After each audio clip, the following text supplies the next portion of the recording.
I-address lang namin yon about the new complainants daw against kay Pastor, no? We would just like to state that invoke yung immortal Christ. So what's up mga kataps, no? So welcome sa ating vlog sa Taps TV, no? So ayan, sabi ni Atty. Torion daw, innocent lang daw si Pastor Kibuloy. So sana, so yan, panoorin natin yung sinabi ni Atty. Torion ng investigasyon sa kanya mga kataps. Ni Timostacles, no? The strike, but hear me first, no? There may be new allegations, but please know that Pastor Apollo Sikibuloy is innocent of these charges. Maybe this is the season of tribulations against him, but there will be a season of redemption also. You will realize that we will ultimately prove him innocent of these charges. As to the allegation likewise that he has a private army, no? Again, this is another allegation which has yet to be proven.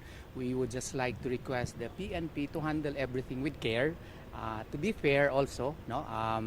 Nag-surrender na nga siya para ma-free na yung mga members niya of further tribulations.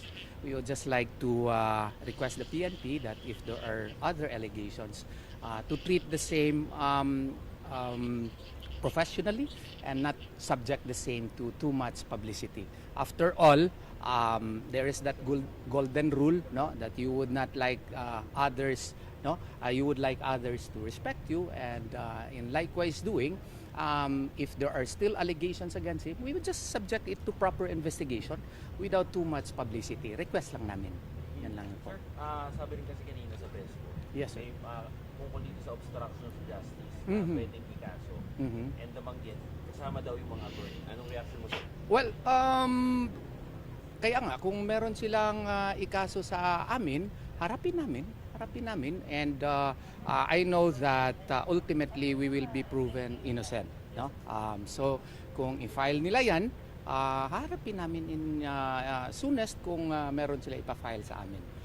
Siguro in the heat of the moment gusto nila kaming filean, sana naman intindihin nila na trabaho namin ito, no? We have to defend our clients. Siguro may pagdududa.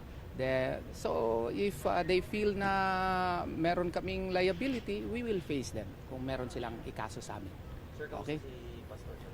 That's why I'm going inside. Kahapon, almost every day ako nandyan, no?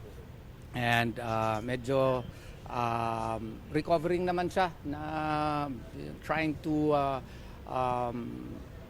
encourage his followers not to lose hope. Sabi nga niya, tatag lang. So kami rin kailangang maging matatag because at the end of the day, he is really innocent of the charges filed against him. Okay? Okay, sir. Sige po. Yung sa apat na nalimpag sa binibisita niya rin ba yun? Yes, kahapon nandun ako sa kay Crescente Canada, doon sa Pasig. They are coping. Of course, I cannot say that they are very happy, no? Who would be happy in that situation? But they are coping with the difficult situation that they are in, no?